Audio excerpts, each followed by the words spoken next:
Austatud linnaelanikud, augusti lõpus võttis volikogu vastu linna üldplaneeringu. See tähendab seda, et see planeering on nüüd koostatud vastavalt seadusele ja arvestades linna arenguvajadusi. Nüüd 6. oktoobrist kuni 7. novembrini toimub selle planeeringu avalik väljapanek. Ja avalik väljapanek toimub siis niimoodi, et need materjalid on kättesaadavad linna kodulehel elektrooniliselt ja paberkandjal Sillamäe linnavalitsuses ja Sillamäe raamatukogus Viru Puiestee 26. Üldplaneering on väga oluline dokument linna jaoks. See on ühest küljest visioon, kuhu linn tahab järgmise 10-20 aasta jooksul välja jõuda ja milline linn peaks välja nägema. Teisest küljest on see kokkulepe. See tähendab, et planeeringuprotsess peab tagama, et elanikud saavad selles osaleda, saavad esitada oma ettepanekuid. Neid ettepanekuid võetakse arvesse vastavalt seadusele ja kõikide soove ja vajadusi maksimaalselt arvestades lepitakse kokku maakasutuse ja ehituse tingimused. Planeering ise on mahukas.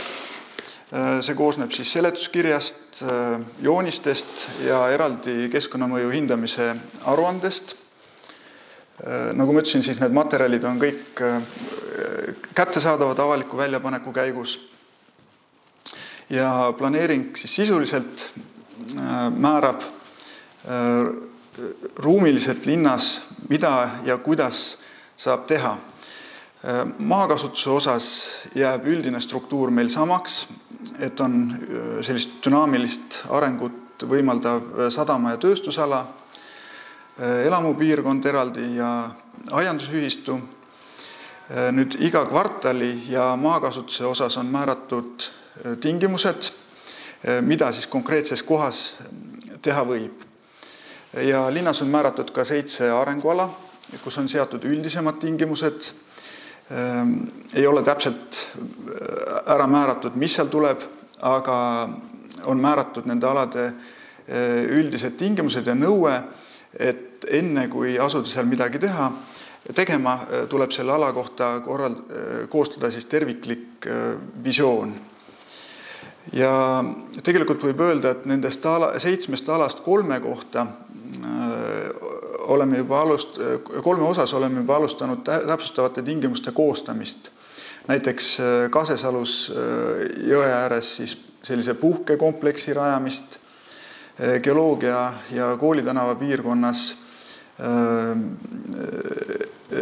eelduste loomist, et sinna saaks tulevikus individuaalelamuid ehitada, eramuid ja siis Rannatanaval mere ääres, seal, kus on meil madalseikluspark, et seal saaks siis täiendavalt ehitada lastele ja noortele sportimise ja vaba aja veetmise võimalusi.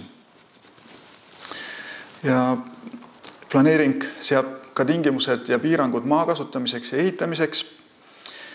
Kõige ilmekam on ilmselt vanalinna osa, kus on rohkem regulatsioon, et tagada arhitektuurne tervikpilt. Ja samuti on üks oluline teema, kuidas kasutada ranna- ja kaldaala, et mida sinna ehitada võib ja mida mitte.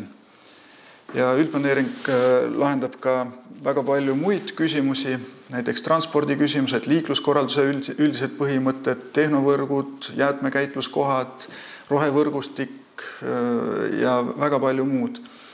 Et sellepärast on kõikidel elanikel siis avaliku väljapaneku käigus võimalik planeeringu materjalidega tutvuda, teha oma ettepanekuid ja kui väljapanek lõpeb, siis pärast seda juba linnavalitsus annab teada, kuna toimub avalik arutelu.